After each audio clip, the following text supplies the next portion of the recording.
এতিয়া আমি আলোচনা কৰিম মানুহৰ হাৰ্টৰ বিষয়ে। কিহৰ বিষয়ে? মানুহৰ হাৰ্টৰ বিষয়ে। আৰু পৰীক্ষাত আহিব চিত্ৰ অংকন কৰি কি কৰা ইয়াৰ কাৰ্য মানে মানুহৰ হাৰ্টৰ ফাংচন কি হয় ইয়াৰ বিষয়ে আমি পঢ়িম। প্ৰথমে শুনা, মানুহৰ হাৰ্টটো কি? মানুহৰ হাৰ্টটো হৈছে এটি মুঠিৰ দৰে। কিহৰ দৰে? মুঠি। মানে এজন মানুহৰ যদি মুঠি কৰে, এনেকুৱা মুঠি কৰে, এই মুঠিটো কিমান ডাঙৰ? এই এনেকুৱা ডাঙৰ হৈছে এজন মানুহৰ হাৰ্ট। হাৰ্ট ইমান ডাঙৰো নহয়, ইমান সৰুও নহয়, এই মুঠিৰ নিচিনা হাৰ্ট। আৰু হাৰ্টৰ টোটাল 4টা চেম্বাৰ থাকে। 4টা কি চেম্বাৰ? চেম্বাৰ মানে 4টা কোঠালি। মানুহৰ যেনেকৈ ৰুম থাকে ঘৰৰ, এই এনেকুৱা হাৰ্টৰ কি থাকে? 4টা কি থাকে? কোঠালি। আৰু হাৰ্টৰ ক'ত আছে? মানুহৰ লেফ্ট, ইয়াত আছে পূৰ্ব দিশত। কি দিশত? পূৰ্ব দিশত। আমালোকৰ যিটো কি আছে, আমালোকৰ বডি আছে, এই বডি লেফ্টত কি আছে? আমাৰ ইয়াত কি আছে? হাৰ্ট আছে। আৰু হাৰ্টৰ কেইটা চেম্বাৰ? 4টা চেম্বাৰ। ইয়াত লক্ষ্য কৰা, ইয়াত 2টা, ওপৰত 2টা আৰু তলত কি? 2টা। ওপৰত 2টা কোৱা হয় বাও অলিন্দ বাও নিলয় আছে, আৰু তলতটা কোৱা হয় হ অলিন্দ হ নিলয়। কি কোৱা হয়? বা এনেকুৱা নহয়, এনেকুৱা। ইয়াত 2টা, ইয়াত কি? 2টা। মানে এনেকৈ লক্ষ্য কৰিব, এনেকৈ। ইয়াত কি আছে? 2টা। লেফট সাইডত 2টা, এটা কোৱা হয় বাও অলিন্দ বাও নিলয়, হ অলিন্দ হ নিলয়। কেইটা কোঠালি? 4টা কোঠালি। এতিয়া পঢ়িবা যে মানুহৰ এই হাৰ্টৰ 4টা কোঠালিত কি হয়? কি হ'ব? যেতিয়া মানুহৰ হাওঁফাওত, এই যে হাওঁফাওৰ কামটো কি হ'ল? অক্সিজেন লয়। তোমাৰ হাওঁফাওৰ কাম হৈ এই হাওঁফাওৰ অক্সিজেনযুক্ত ব্লাড, কি ব্লাড? অক্সিজেনযুক্ত ব্লাড ক'ত আহিব? হাৰ্টত। ক'ত আহিব? হাৰ্টত। তাহলে কি ব্লাড আহিব? অক্সিজেনযুক্ত তেজ, মানে একদম ফ্ৰেছ যিবিলাক অক্সিজেনযুক্ত তেজ আছে, এই তেজটো প্ৰথমে আহিব ক'ত? হাৰ্টৰ বাও সাইডত। কি সাইডত? বাও সাইডত। আর বাও সাইডত কেইটা কোঠালি আছে? বাও সাইডত 2টা। বাও সাইডত কি আছে? 2টা। আর বাও সাইডত প্রথমে এই অক্সিজেনখন এন্ট্রি কৰিব। আৰ বাও সাইডত কি আছে? আমালোকৰ বাও অলিন্দ আৰ কি আছে? বাও নিলয়। প্ৰথমে আমালোকৰ এন্ট্ৰি কৰিব ক'ত? আমালোকৰ এন্ট্ৰি কৰিব বাও অলিন্দ। ক'ত এন্ট্ৰি কৰিব? বাও অলিন্দ। তেজ আহি ক'ত পৰিল? বাও অলিন্দত পৰিল।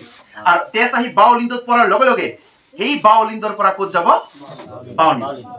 ঠিক আছে? তাহলে বাও প্ৰথমে ক'ত পৰিল? বাও অলিন্দ। কি পৰিল? অক্সিজেনযুক্ত তেজ আহি বাও অলিন্দত পৰিব, আৰ বাও অলিন্দৰ পৰা ক'ত আহিব? বাও নিলয়। আৰ বাও নিলয়ৰ পৰা ক'ত যাব? আমাৰ আকৌ বডিত যাব। আমাৰ আকৌ কি যাব? আমাৰ আকৌ বডিত যাব।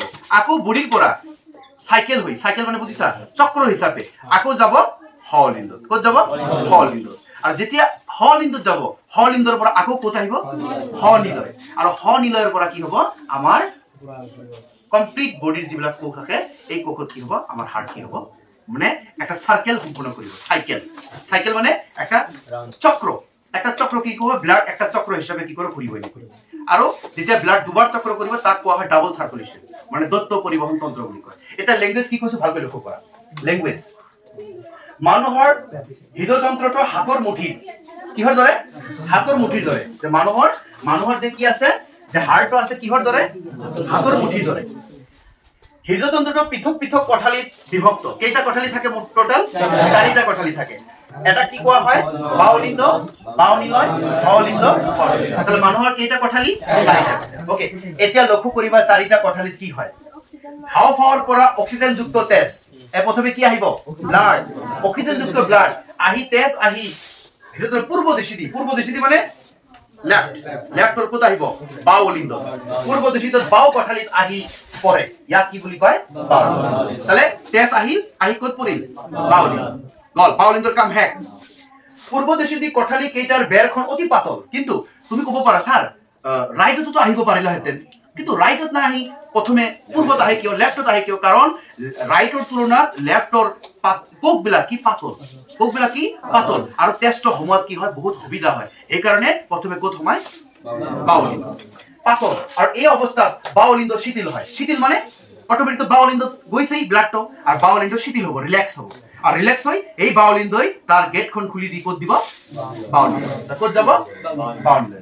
তাহলে প্রথমে কোত গল বাউলিন্দ আর বাউলিন্দ রিল্যাক্স হই কোত গল আর হাতৰ মুঠিৰ দৰে কি হয় হাৰ্ড হয় আৰু হাৰ্টৰ কেইটা কঠালি থাকে পৰীক্ষাত এটা এক মাৰ্কৰ কোৱেশ্চন আহিব পাৰে যে হৃদযন্ত্ৰ বা হাৰ্টৰ কেইটা কঠালি থাকে চাৰিটা অপচনত দিব পাৰে দুটা অপচনত দিব পাৰে এটা অপচনত দিব পাৰে তিনিটা অপচনত দিব পাৰে চাৰিটা আৰু এইটো পৰীক্ষাত 1 মাৰ্কৰ কোৱেশ্চন আহিব পাৰে যে হৃদযন্ত্ৰৰ প্ৰথমত হাৰ্টৰ প্ৰথমত টেষ্টখন ক'ত সমায় বাউলিন্দত না হলিন্দত বাউলিন্দত না হলিন্দত ক'ত সমায় ঠিক আছে তা ব্লাডৰ কাম বাউলিন্দত হেক এতিয়া কি হ'ব হলিন্দত সংকোচন হোৱাৰ সময়ত ইয়াৰ পশ্চাৎ দেশৰ অৱস্থিত কঠালি তেজ সমাই পৰে ইয়াক হনিলয় বলে কি হ'ব এই বাউলিন্দত তেজটো কি হ'ব আমাৰ কি হ'ব বডি আমাৰ বডিৰ পৰা আবাৰ সাইকেল হৈ আমাৰ ক'ত যাব হলিন্দত ক'ত যাব হলিন্দত আৰু হলিন্দৰ পৰা ক'ত আহিব হনিলয় আমালোকৰ ক'ত আহিব